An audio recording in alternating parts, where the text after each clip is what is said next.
Part 4, even and odd. So in this section, in this part, we'll look at even and odd number kind of properties. So we have some rules here. So even number basically are 0, 2, 4, 6, 8, that are numbers that can be divided by 2. And odd integer are numbers that cannot be divided by 2, for example, 1, 3, 5, and so on. The even number can be written as 2 multiply n. They can always be divided by 2, right? And for odd numbers is 2n plus 1. Because of that plus 1 or minus 1, it can never be divided by 2. So the rules are even plus even, you get even numbers. So for example, 2 plus 10 is 12, right? So this is a 2n, this is 2m. So the final, you add them together, they can always, each term can be divided by 2, so therefore the sum can be divided by 2.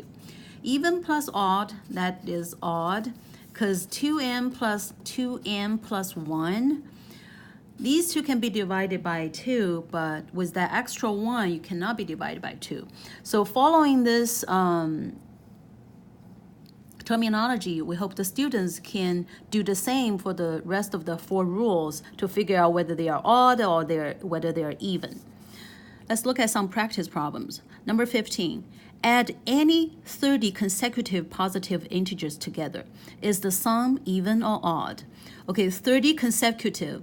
Is it gonna be even, odd, or odd, even, odd, even, and so on, right? So it doesn't matter which one to start. You're gonna have 15 even and 15 odd.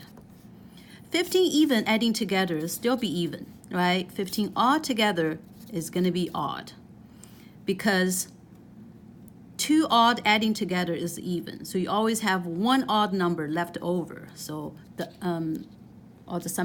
sum at the end is gonna be odd. Practice number 16. If a and b are both positive integers and a squared minus b squared equal to 7, find the value of a and b. So this problem is a little tricky.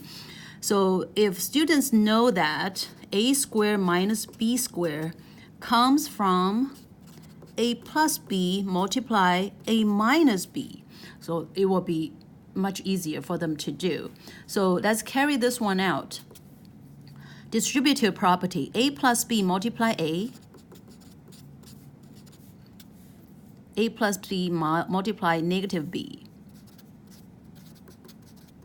So carry this out, you have a squared plus ab minus ab minus b squared. These two cancel. So that would give you a squared minus b squared. So a squared minus b squared is this. If the students can remember this, that'll be great. So this equals to 7. Okay, 7 is a prime number. 7 can only be decomposed into 1 multiply 7.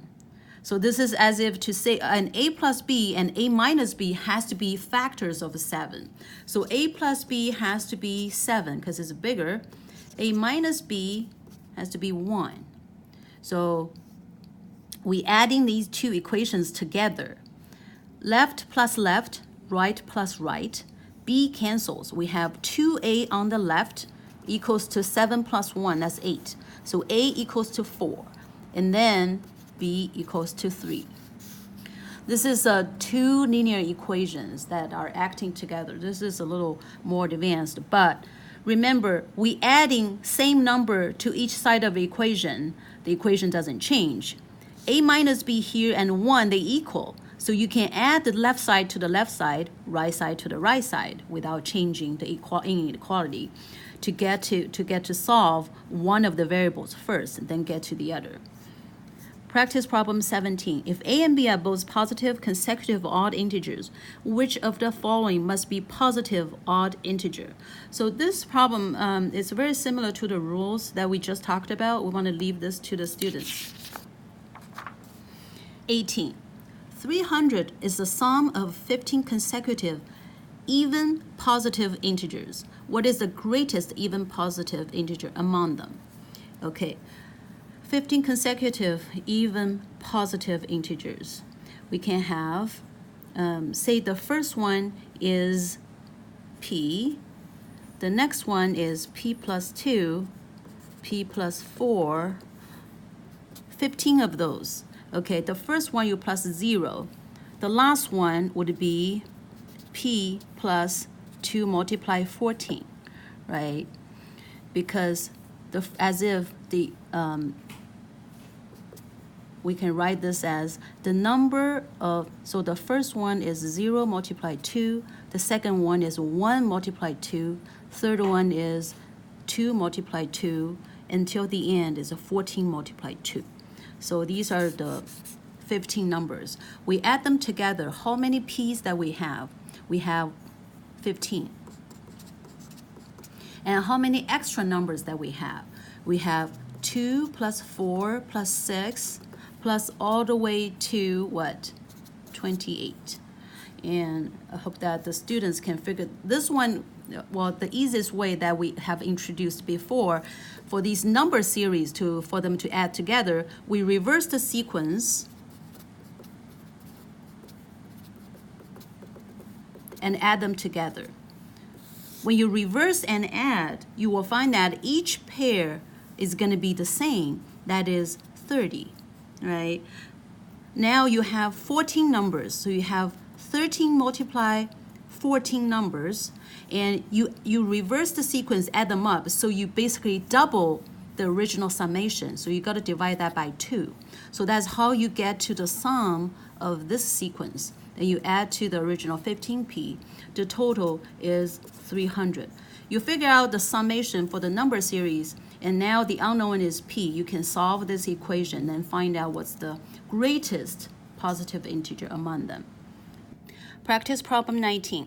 5 lamps are arranged in a row as shown in the figure below. Each lamp has its own switch.